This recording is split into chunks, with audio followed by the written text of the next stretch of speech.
Isaiah said that the fruit of righteousness shall be quietness and peace forever. And the word he used there for righteousness means justice. Isaiah was speaking about the gospel, but he was also speaking to the nation of Israel in his own day. And he was telling them that if they wanted peace in their nation and in the nations around about them, then they needed to deal justly with the poor, with the needy in their country, and that this would bring healing to their land. Isaiah was reflecting the heart of God in the law when God brought Israel out of Egypt, and he told them to bless the poor, to help the needy. And God said that this would bring blessing to their whole nation. And the prophet Amos said the same thing when he said, let justice roll down like a mighty stream. It's beautiful poetry and symbolism of the way justice like waters brings healing to the nations. So what the prophets and what God is clearly showing us here in his word is that if we want peace in our nation and across nations today in the world, then justice is the only foundation for this peace. And this peace can't be brought about by just force. And so this is the message of the church today, that we are speaking of justice, and we are speaking of helping those that are in need. And when we look at nations where we have problems today in the world, we can say that fundamentalist Islam is a part of this in terms of the violence.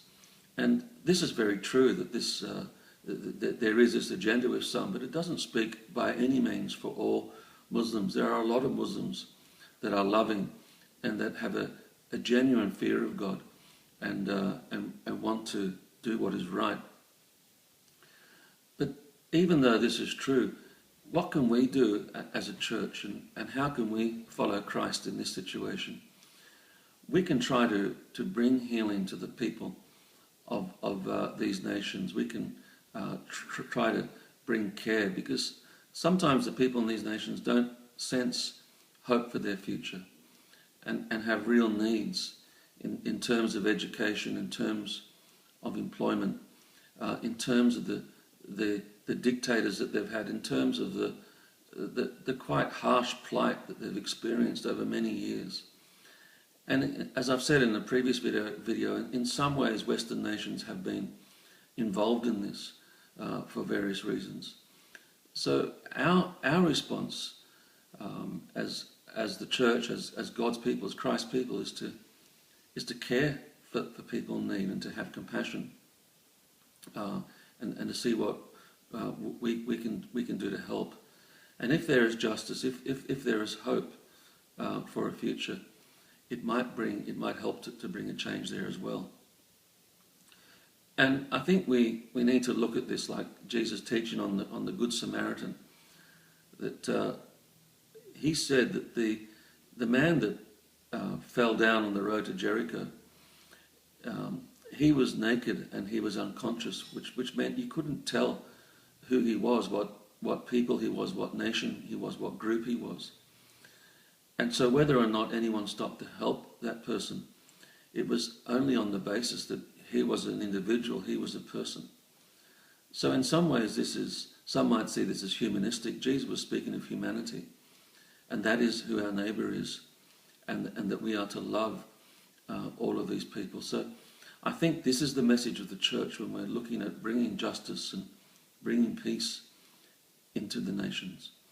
Now Paul said in Romans 13 that the sword has not been given to the government in vain, but they are to use that to secure peace and well-being for the people in our nations, and that is very true. But when we look at this peace internationally today, we need to see that this is done with cooperation of nations, and it's not done in a unilateral way. And our message of the church is to say to our nations, let us not act on self-interest, but let's come together and really be acting for the common good. Because if people are marginalised, then we could be in a situation where we have more terrorists. But when people are included in in our discussions and our activities in nations and become part of what we're doing, then it means that we are a real community.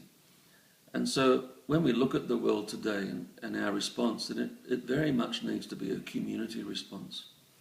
And this is the message of the church. It's not our national selfishness, but it's a community. How can we all bring change and responsibility to change in the nations and bring blessing to the people of our nations today?